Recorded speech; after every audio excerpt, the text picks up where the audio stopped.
आशा करता हूँ आप सब बहुत अच्छे होंगे। मेरा नाम है राहुल और आप सभी दोस्तों का बहुत बहुत स्वागत है आपके अपने YouTube चैनल एक्स्ट्रा मार्क्स में। दोस्तों आज की इस वीडियो में हम डिस्कस करने वाले हैं एसके झा सर का 4100 मोस्ट इंपोर्टेंट प्रश्न के पॉलिटी सेक्शंस को देखने वाले हैं। तो आप इस वीडियो को अंत तक देखते रहिएगा क्योंकि हम सब प्रश्नों को फुल डिटेल में कवर करने वाले हैं, तो आप इस ऑडियो में बने रहिएगा।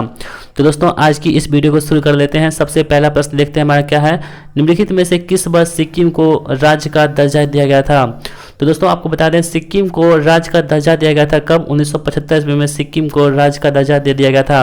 अब दोस्तों बात है सिक्किम की, तो हम आपको कुछ फैक्ट बताते हैं सिक्किम की, तो आप इसे नोट डाउन भी कर सकते हैं। सबसे पहले बात करते हैं सिक्किम राज्य का जो है गठन कब हुआ था, इसकी स्थापना हुई थी कब है फ्रेंड्स, 16 मई 1975 ईस्वी को सिक्किम राज्य की स्थापना होती है। ठीक है फ्रेंड्स, सिक्किम राज्य के जो मुख्यमंत्री कौन है सबसे पहले वाला, तो अक्सर एग्जाम में पूछे जाते हैं, तो आपको बता दें दोस्तों काजी लेंडपी दोरजी। कौन है दोस्तों, काजू लेंडपी दोरजी हैं, ये सिक्किम के पहले मुख्यमंत्री हैं। और बात करते हैं वर्तमान में सिक्किम के मुख्यमंत्री कौन है, तो वर्तमान में कौन है दोस्तों, प्रेम सिंह तवांग है वर्तमान में सिक्किम के मुख्यमंत्री। और वर्तमान में सिक्किम के राज्यपाल कौन है, तो इसका आंसर क्या होगा, गंगा प्रसाद है दोस्तों वर्तमान में सिक्किम के राज्यपाल। ठीक है फ्रेंड्स, आई होप आपको इस क्वेश्चन से इतनी जानकारी मिली होगी। बढ़ते हैं नेक्स्ट प्रश्न की ओर। आज का हमारा नेक्स्ट प्रश्न देखते हैं क्या है। नेक्स्ट प्रश्न है भारत में संसद की संयुक्त बैठक की अध्यक्षता निम्नलिखित में से कौन करता है। तो दोस्तों सबसे पहले बात है संयुक्त बैठक की, तो आपको हम बता दें दोस्तों संयुक्त बैठक जो है इसमें दो क्वेश्चन बनता है। पहला क्वेश्चन यह बनता है कि संयुक्त बैठक जो है वो बुलाता कौन है और इसकी अध्यक्षता कौन करता है, ये दूसरा प्रश्न है। तो पहले प्रश्न का आंसर होगा कि संयुक्त बैठक जो बुलाता है वो राष्ट्रपति बुलाता है। और दूसरा क्वेश्चन का आंसर ये होगा कि इससे जो पूछा गया है कि इसकी अध्यक्षता कौन करता है, तो इसका आंसर होगा लोकसभा का अध्यक्ष इसकी अध्यक्षता करता है। ठीक है फ्रेंड्स, आई होप आपको ये बात समझ में आ गई होगी। अब हम आपको ये बता दें दोस्तों कि ये जो है संयुक्त बैठक आखिर क्यों बुलाई जाती है, इसकी ज़रूरत क्यों पड़ती है हमें, तो आपको हम साफ शब्दों में कह दें जो इसका प्रावधान जो है दोस्तों, ये लोकसभा से पारित किसी सामान्य विधेयक का राज्यसभा की मंजूरी न मिलने की स्थिति में संयुक्त बैठक बुलाई जाती है। किसका, तो संसद का। और इसकी अध्यक्षता कौन करता है, लोकसभा अध्यक्ष करता है। और इसे बुलाता कौन है, राष्ट्रपति। किस अनुच्छेद के तहत, तो अनुच्छेद 108 के तहत जो है दोस्तों ये संयुक्त बैठक बुलाती है कौन, राष्ट्रपति बुलाती है। दोस्तों ये अनुच्छेद बहुत इंपॉर्टेंट है क्योंकि इसे बार बार एग्जाम्स में पूछते हुए देखा गया है। ठीक है फ्रेंड्स, आई होप आपको इस क्वेश्चन से इतनी जानकारी मिली होगी। बढ़ते हैं नेक्स्ट प्रश्न की ओर। नेक्स्ट प्रश्न है हमारे दोस्तों, प्रत्येक राज्य में महाधिवक्ता की नियुक्ति निम्नलिखित में से किसके द्वारा की जाती है। ठीक है फ्रेंड्स, तो इसका आंसर क्या होगा। सबसे पहले बात करते हैं महाधिवक्ता की, तो महाधिवक्ता किसे कहते हैं। तो दोस्तों ये जो महाधिवक्ता होती है ये राज्य का सर्वोच्च विधि अधिकारी महाधिवक्ता होता है। और इससे जो है दोस्तों भारतीय संविधान के अनुच्छेद 165 के अनुसार राज्यपाल द्वारा महाधिवक्ता की नियुक्ति की जाती है। ठीक है फ्रेंड्स, तो हमको क्वेश्चन क्या पूछा है कि प्रत्येक राज्य में महाधिवक्ता की नियुक्ति निम्नलिखित में से किसके द्वारा की जाती है, तो इसका आंसर होगा कि राज्यपाल के द्वारा की जाती है। दोस्तों अनुच्छेद कौन सा है, तो आपको याद रखना है अनुच्छेद 165 के तहत जो है दोस्तों राज्यपाल करते हैं महाधिवक्ता की नियुक्ति। दोस्तों आपको साथ ही बता दें महाधिवक्ता जो होती है दोस्तों ये राज्यपाल के प्रसार प्रयत्न कार्य करता है। मतलब कहने का ये हुआ कि राज्यपाल कभी भी उसके पद से उसे हटा सकता है। दोस्तों महाधिवक्ता जो होते हैं वह एक उच्च न्यायालय का मुख्य न्यायाधीश बनने की क्षमता रखता है, अतः ये राज्य के लिए बहुत ही ज़्यादा इम्पोर्टेंट है। ठीक है फ्रेंड्स, आई होप आपको इस क्वेश्चन से इतनी जानकारी मिली होगी। बढ़ते हैं नेक्स्ट प्रश्न की ओर। हमारा नेक्स्ट प्रश्न क्या है देखते हैं। लोकसभा के लिए चुनाव लड़ने के इच्छुक व्यक्ति की न्यूनतम आयु कितनी होनी चाहिए। ठीक है फ्रेंड्स, यदि आप लोकसभा की चुनाव लड़ना चाहते हैं तो आपका जो न्यूनतम उम्र होनी चाहिए वो 25 वर्ष होना चाहिए। यदि आप 25 वर्ष के हैं तो आप लोकसभा का चुनाव लड़ सकते हैं। दोस्तों आप बात है यहाँ पे लोकसभा की, तो आपको हम बता दें दोस्तों लोकसभा जो है दोस्तों ये हमारे संसद का एक निचला सदन होता है। और ऊपरी सदन कौन सा होता है, तो राज्यसभा ऊपरी सदन होता है। दोस्तों आपको हम बता दें इसकी स्थापना जो हुई थी लोकसभा की वो हुआ था 17 अप्रैल 1952 ईस्वी को इसकी स्थापना होती है। ठीक है फ्रेंड्स, और लोकसभा के पहले अध्यक्ष कौन थे, तो आपको हम बता दें दोस्तों लोकसभा के पहले अध्यक्ष थे गणेश वासुदेव मावलंकर। कौन थे, गणेश वासुदेव मावलंकर थे लोकसभा के पहले अध्यक्ष। और वर्तमान में कौन है, तो ओम बिरला हैं लोकसभा के वर्तमान में अध्यक्ष। नेक्स्ट प्रश्न है हमारा दोस्तों, राष्ट्रपति के निर्वाचन में विवाद के मामले को किसमें प्रस्तुत किया जा सकता है। तो दोस्तों देखिए यहाँ पे कह रहा है क्वेश्चन कि यदि राष्ट्रपति का कोई विवाद होगा, कोई मामला होगा, तो वो जो है वो किसको प्रस्तुत किया जा सकता है। तो इसका आंसर क्या हो जाएगा, तो आंसर होगा भारत के उच्चतम न्यायालय को ये प्रस्तुत किया जा सकता है। यदि भारत के राष्ट्रपति पर किसी प्रकार की कोई भी मामला होता है तो इसका सुनवाई जो होगी कहाँ पे होगी, भारत के उच्चतम न्यायालय में होगी। ठीक है फ्रेंड्स, अब बात है हमारे राष्ट्रपति जी का। तो आपको बता दें दोस्तों, राष्ट्रपति जो होते हैं वो भारत के गणराज्य के कार्यपालक अध्यक्ष होते हैं। ये अनुच्छेद 53 के अनुसार, कौन सा अनुच्छेद है दोस्तों, अनुच्छेद 53 के अनुसार 53, अनुच्छेद 53 के अनुसार संघ की कार्यपालिका शक्ति राष्ट्रपति में ही निहित होती है। तो दोस्तों राष्ट्रपति जो है ये भारत का प्रथम नागरिक भी कहलाता है। आई होप दोस्तों आपको इस क्वेश्चन से इतनी जानकारी मिली होगी। नेक्स्ट क्वेश्चन देखते हैं हमारा 31 नंबर क्वेश्चन है हमारा, भारत के संविधान में मौलिक अधिकार क्या थे। तो दोस्तों भारत के संविधान में मौलिक अधिकार जो थे ये मूल संविधान का हिस्सा था। ठीक है फ्रेंड्स, ये क्वेश्चन बार बार एग्जाम में पूछे गए हैं इसलिए इम्पोर्टेंट है। आप बात आई दोस्तों मौलिक अधिकार की, तो आपको बता दें दोस्तों मौलिक अधिकार जो है वो संविधान के तीसरे भाग में वर्णित भारतीय नागरिकों को प्रदान किए गए वे अधिकार जो सामान्य स्थिति में सरकार द्वारा सीमित नहीं किए जा सकते हैं और जिनकी सुरक्षा का कार्य प्रहरी सर्वोच्च न्यायालय करता है। दोस्तों वर्तमान में हमारे पास अभी 6 मौलिक अधिकार हैं जिसको हम बारी बारी से आपको बोल रहे हैं, आप इसे नोट डाउन भी कर सकते हैं। ठीक है, पहला क्या है, समता का अधिकार होता है दोस्तों, ये अनुच्छेद 14 से 18 के बीच में होता है। ठीक है फ्रेंड्स, नेक्स्ट क्वेश्चन है हमारा मौलिक अधिकार स्वतंत्रता का अधिकार, ये अनुच्छेद 19 से 22 के बीच में होता है। तीसरा होता है दोस्तों शोषण के विरुद्ध अधिकार, ये अनुच्छेद 23 और 24 में होता है। चौथा होता है धार्मिक स्वतंत्रता का अधिकार, ये अनुच्छेद 25 से 28 के बीच होता है। पांचवा होता है संस्कृति और शिक्षा का अधिकार, ये अनुच्छेद 29 से 30 के बीच होता है दोस्तों। और लास्ट होता है छठा संवैधानिक उपचारों का अधिकार, ये अनुच्छेद 32 के अंतर्गत आता है। आई होप दोस्तों आपको ये मौलिक अधिकार समझ में आ गया होगा। बढ़ते हैं नेक्स्ट प्रश्न की।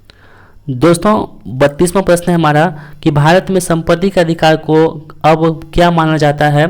तो दोस्तों इसका आंसर होगा क्या अब मानते हैं, तो इसे मानते हैं हम लोग कानून अधिकार मानते हैं। किसको, संपत्ति के अधिकार को हम लोग अब क्या मानते हैं, कानून अधिकार मानते हैं। ठीक है फ्रेंड्स, आपको साथ ही बता दें दोस्तों संपत्ति का अधिकार जो है ये कानून अधिकार के रूप में माना जाता है। भारत के संविधान के अनुच्छेद 44वें संविधान संशोधन अधिनियम 1978 के द्वारा, कौन सा संविधान हुआ संशोधन 1978 हुआ था दोस्तों, 1978 के द्वारा संविधान के अनुच्छेद 300A जोड़ा गया था और उसी के तहत जो है संपत्ति के अधिकार को कानूनी अधिकार का दर्जा दे दिया गया था। ठीक है फ्रेंड्स, आपको इसकी जानकारी मिली होगी। नेक्स्ट क्वेश्चन देखते हैं हमारे दोस्तों 33 नंबर क्वेश्चन है हमारा, शासन की संघीय प्रणाली इस अधिनियम के अंतर्गत स्थापित की गई थी। तो दोस्तों इसका आंसर होगा कि गवर्नमेंट ऑफ इंडिया एक्ट 1935 के तहत जो है वो शासन की संघीय प्रणाली के अधिनियम के अंतर्गत स्थापित की गई थी। ठीक है फ्रेंड्स, आई होप आपको ये बात समझ में आ गई होगी। नेक्स्ट क्वेश्चन देखते हैं क्या है हमारा 34वां क्वेश्चन है हमारा, संयुक्त राष्ट्र यानी कि यूनाइटेड नेशंस की महासभा की बैठक कब होती है। तो दोस्तों इसका आंसर होगा वर्ष में एक बार होती है संयुक्त राष्ट्र यानी कि यूनाइटेड नेशंस की महासभा की बैठक। अब दोस्तों बात आई है संयुक्त राष्ट्र की, तो कुछ इंपॉर्टेंट फैक्ट हैं जो आपको हम बताते हैं, आप इसे नोट डाउन भी कर सकते हैं। पहला फैक्ट है कि इसकी स्थापना कब हुई थी। तो दोस्तों आपको बता दें संयुक्त राष्ट्र की स्थापना होती है 24 अक्टूबर 1945 ईस्वी को संयुक्त राष्ट्र की स्थापना हुई थी। ठीक है फ्रेंड्स, और इसका हेडक्वार्टर कहाँ पे स्थित है, तो न्यूयॉर्क में स्थित है। कहाँ पे पड़ता है, USA में पड़ता है। ठीक है फ्रेंड्स, वर्तमान में UNO में जो है दोस्तों ये 193 देश हैं, किसमें, UNO में। और इसका मुख्यालय कहाँ पे स्थित है दोस्तों, मैनहट्टन टापू पर स्थित है। किसका मुख्यालय, UNO का। ठीक है फ्रेंड्स, साथ ही दोस्तों आपको ये भी बता दें कि UNO में जो आधिकारिक भाषा चलती है वो चलती है कौन सी, अरबी, चीनी, अंग्रेजी, फ्रांसीसी, रूसी और स्पेनी चलती है। ठीक है फ्रेंड्स, और दोस्तों बहुत इंपॉर्टेंट प्रश्न है UNO से कि इसके वर्तमान में महासचिव कौन है। तो दोस्तों इसका आंसर होगा एंटोनियो गुटेरस। दोस्तों एंटोनियो गुटेरस जो है ये पुर्तगाल के हैं और वर्तमान में संयुक्त राष्ट्र के महासचिव हैं। ठीक है फ्रेंड्स, आई होप आपको इस क्वेश्चन से इतनी जानकारी मिली होगी। बढ़ते हैं नेक्स्ट प्रश्न की ओर। नेक्स्ट प्रश्न है हमारा दोस्तों, निम्नलिखित में से वह देश कौन सा है जिसने सिविल सेवा के प्रतियोगी परीक्षाओं में सबसे पहले शुरू की थी। तो दोस्तों सिविल सेवा की सबसे पहले परीक्षा शुरू की थी वो की थी किसने, चाइना ने किया था। ठीक है फ्रेंड्स। नेक्स्ट क्वेश्चन देखते हैं, 36 नंबर है, निम्नलिखित में से भारत के किस राज्य में विधान परिषद है। तो दोस्तों विधान परिषद जो होता है दोस्तों, सबसे पहले आपको ये हम बता देते हैं कि विधान परिषद क्या होता है। ये लोकतंत्र की ऊपरी प्रतिनिधि सभा है, ये विधानमंडल का एक अंग होता है। ठीक है फ्रेंड्स। और वर्तमान में हमारे विधान परिषद जो है ये 6 राज्यों में है। पहला राज्य कौन सा है आपको हम बता दें दोस्तों, पहला राज्य है आंध्र प्रदेश, दूसरा राज्य कौन सा है, दूसरा हमारा बिहार है, तीसरा है कर्नाटक, ठीक है फ्रेंड्स, चौथा है महाराष्ट्र, पांचवा है तेलंगाना, छठा है उत्तर प्रदेश। ये सभी राज्यों में जो दोस्तों ये विधान परिषद पाया जाता है। ठीक है फ्रेंड्स, आई होप आपको ये जानकारी मिली होगी। नेक्स्ट क्वेश्चन क्या है देखते हैं दोस्तों, भारत के राष्ट्रपति पद के लिए चुनाव लड़ने की उम्मीदवार की न्यूनतम आयु क्या होती है। तो दोस्तों भारत में जो राष्ट्रपति का चुनाव होता है ये उसकी न्यूनतम आयु जो होती है 35 वर्ष होती है। ठीक है फ्रेंड्स, आई होप आपको ये बात समझ में आ गई होगी। नेक्स्ट क्वेश्चन देखते हैं हमारा क्या है। नेक्स्ट क्वेश्चन है दोस्तों, नेक्स्ट क्वेश्चन है 38 नंबर, निम्नलिखित में से वह व्यक्ति कौन है जिसे भारतीय संविधान के तहत आपातकाल की घोषणा के लिए अंतिम प्राधिकारी माना जाता है। तो दोस्तों इसका आंसर होगा राष्ट्रपति को। जो आपातकाल लगती है दोस्तों, सबसे अंतिम प्रहरी किसे मानते हैं, राष्ट्रपति को ही माना जाता है। ठीक है फ्रेंड्स। नेक्स्ट क्वेश्चन देखते हैं क्या है हमारा, निम्नलिखित में से वह व्यक्ति कौन था जिसे भारत के राष्ट्रपति के रूप में निर्विरोध चुना गया है। तो दोस्तों इसका आंसर होगा डॉक्टर एन संजीव रेड्डी जो दोस्तों थे सबसे पहले राष्ट्रपति थे जिसे निर्विरोध चुना गया था। मतलब कि इसका विरोध किसी ने नहीं किया था, ये अपने आप से ही राष्ट्रपति बन गए थे। ठीक है फ्रेंड्स। नेक्स्ट क्वेश्चन देखते हैं हमारा क्या है। नेक्स्ट क्वेश्चन देखिए, भारत के संविधान में कितनी अनुसूचियां हैं। तो दोस्तों अभी इसका आंसर तो हो जाएगा 12। साथ ही दोस्तों आपको हम बता दें भारत के मूल संविधान में मूलतः 8 अनुसूचियां थी, परंतु वर्तमान में भारतीय संविधान में 12 अनुसूची है। दोस्तों ये जो 8 अनुसूची के बाद जो आया 9, 10, 11 और 12 ये जो अनुसूचियां जोड़ी गई है आपको इसके बारे में हम बताते हैं। सबसे पहला जो दोस्तों संविधान की 9वीं अनुसूची जोड़ी गई थी वो प्रथम संविधान संशोधन जो हुआ था 1951 के तहत जोड़ी गई थी। ठीक है फ्रेंड्स। और 10वां जो जोड़ा गया था तो फ्रेंड्स ये 52वां संविधान संशोधन हुआ था 1985 में, तब ये जोड़ा गया था। और 11वें अनुसूची जोड़ी गई थी दोस्तों, ये 73वें संविधान संशोधन हुआ था 1992 में, तब इसे जोड़ा गया था। और 12वीं अनुसूची है दोस्तों ये हुआ था 74वें संविधान संशोधन 1992 में, ये 12वीं अनुसूची को हमारे संविधान में जोड़ दिया गया था। तो दोस्तों अभी वर्तमान में हमारे संविधान में अनुसूचियों की संख्या कितनी है, तो 12 अनुसूचियां हमारे वर्तमान में संविधान में है। ठीक है फ्रेंड्स। नेक्स्ट क्वेश्चन क्या है हमारा देखते हैं, राज्यों को भाषाई आधार पर कब पुनर्गठित किया गया था। तो इसका आंसर क्या हो जाएगा, 1956 ईस्वी में राज्यों को भाषाओं के आधार पर पुनर्गठित किया गया था। ठीक है फ्रेंड्स। और आपको साथ ही ये बता देते हैं जो 1 अक्टूबर 1953 ईस्वी को आंध्र प्रदेश राज्य का गठन किया गया था और राज्य पुनर्गठन आयोग जो है दोस्तों इसके अध्यक्ष थे फैजल अली। कौन थे, फैजल अली थे राज्य पुनर्गठन आयोग के अध्यक्ष। ठीक है फ्रेंड्स। नेक्स्ट क्वेश्चन देखते हैं, राष्ट्रपति की सेवानिवृत्ति आयु क्या है। तो दोस्तों देखिए भारत में क्या होता है कि राष्ट्रपति जो कोई बन जाता है उसका कोई लिमिट नहीं है कि कब तक राष्ट्रपति बन सकता है। उसका जब तक मन का चाहे और जब तक जनता चाहेगी तब तक वो अपने पद पर बने रह सकते हैं, यानी कि इसका कोई सीमा नहीं है वो कब तक राष्ट्रपति के पद पर बन रह सकते हैं। ठीक है फ्रेंड्स। नेक्स्ट क्वेश्चन देखते हैं हमारा, निम्नलिखित में से स्वतंत्र भारत का वह कौन सबसे पहला राज्य था जो केवल भाषाई आधार पर बनाया गया था।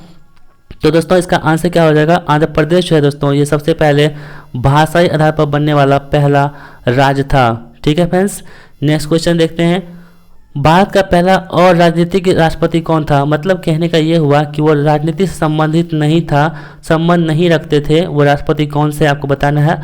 ऑप्शन है डॉक्टर जाकिर हुसैन, दूसरा ऑप्शन है डॉक्टर एस राधाकृष्णन, तीसरा है डॉक्टर APJ अब्दुल कलाम, चौथा है डॉक्टर राजेंद्र प्रसाद। तो दोस्तों इसका जो आंसर होगा डॉक्टर APJ अब्दुल कलाम जो है ये इसका आंसर होगा, क्योंकि ये राजनीति में नहीं थे। ये कौन थे, APJ अब्दुल कलाम हमारे देश के एक मिसाइल मैन यानी कि वैज्ञानिक थे, इसलिए पूछा जा रहा है कि कोई राजनीति में कौन नहीं थे। इसका आंसर क्या होगा, डॉक्टर APJ अब्दुल कलाम हो जाएगा इसका आंसर। ठीक है फ्रेंड्स। और दोस्तों अब बात आई है APJ अब्दुल कलाम की, तो इसकी जो जन्म हुआ था कब हुआ था आपको हम बताते हैं दोस्तों। 15 अक्टूबर 1931 ईस्वी को APJ अब्दुल कलाम की जन्म होती है और इसकी मृत्यु जो होती है वो 27 जुलाई 2015 ईस्वी को कब हुआ था फ्रेंड्स, 27 जुलाई 2015 ईस्वी को APJ अब्दुल कलाम की मृत्यु हो गई थी। ठीक है फ्रेंड्स। नेक्स्ट क्वेश्चन देखते हैं हमारा क्या है, राष्ट्रपति संविधान के किस अनुच्छेद के अंतर्गत राष्ट्रीय आपात स्थिति घोषित कर सकता है? तो दोस्तों इसका आंसर क्या होगा? ऑप्शन है अनुच्छेद 352, अनुच्छेद 360, अनुच्छेद 56 और अनुच्छेद 361। तो दोस्तों इसका आंसर जो होगा अनुच्छेद 352। 352 के तहत जो है दोस्तों ये राष्ट्रपति जो है ये आपातकाल की घोषणा, राष्ट्रीय आपात की घोषणा कर सकती है। ठीक है फ्रेंड्स, नेक्स्ट क्वेश्चन देखते हैं हमारा क्या है। राज्यसभा के सदस्यों का सेवा काल कितना होता है? तो दोस्तों आपको बता दें राज्यसभा के सदस्यों का कार्यकाल जो होता है ये 6 वर्ष के लिए होता है। ठीक है फ्रेंड्स, राज्यसभा के सदस्यों का कार्यकाल कितने वर्ष का होता है? 6 वर्ष का होता है। ठीक है, नेक्स्ट प्रश्न देखते हैं हमारा, उपराष्ट्रपति का पदेन अध्यक्ष कौन होता है? तो दोस्तों उपराष्ट्रपति का पदेन अध्यक्ष जो है ये राज्यसभा का होता है। ठीक है फ्रेंड्स, आपको ये बताना है कि अभी राज्यसभा के जो है अभी वर्तमान में सभापति कौन है, यानी कि भारत के उपराष्ट्रपति वर्तमान में कौन है, इसका आंसर आपको कमेंट बॉक्स में करना है। ठीक है फ्रेंड्स, नेक्स्ट क्वेश्चन देखते हैं हमारा, निम्नलिखित में से कौन सा अधिकार अभी भारतीय संविधान द्वारा एक मौलिक अधिकार के रूप में नहीं दिया गया है? तो दोस्तों ये जो संपत्ति का अधिकार है ये मौलिक अधिकार अब नहीं रहा है, ये वर्तमान में अब कानूनी अधिकार हो चुका है। ठीक है फ्रेंड्स, नेक्स्ट क्वेश्चन देखते हैं हमारा, पहले वित्त आयोग का गठन कब हुआ था? तो दोस्तों इसका आंसर होगा पहले वित्त आयोग गठन जो हुआ था वो 1951 ईस्वी में हुआ था। साथ ही फ्रेंड्स आपको ये बता दें पहले वित्त आयोग के अध्यक्ष जो थे वो केसी नियोगी थे और वर्तमान जो अध्यक्ष हैं 15वें वित्त आयोग चल रहा है वर्तमान में, तो इसके अध्यक्ष कौन है? NK सिंह हैं। ठीक है फ्रेंड्स, नेक्स्ट क्वेश्चन देखते हैं हमारा, भारतीय संविधान में राज्य नीति के निर्देशक तत्व कहाँ से लिए गए हैं? तो दोस्तों आपको बता दें आयरलैंड के संविधान से ये लिए गए हैं राज्य के नीति निर्देशक तत्व। ठीक है फ्रेंड्स, और कनाडा से क्या लिया गया है? तो दोस्तों कनाडा से लिया गया है संघीय शासन व्यवस्था के प्रावधान जो है ये कनाडा के संविधान से लिया गया है। ठीक है फ्रेंड्स, और दोस्तों आज का हमारा लास्ट प्रश्न है, भारतीय संविधान सभा का गठन कब किया गया था? तो दोस्तों इसका आंसर होगा कैबिनेट मिशन योजना 1946 के अंतर्गत भारतीय संविधान सभा का गठन किया गया था। ठीक है फ्रेंड्स, आज की वीडियो यहीं समाप्त होती है। आशा करता हूँ आपको ये वीडियो पसंद आई होगी।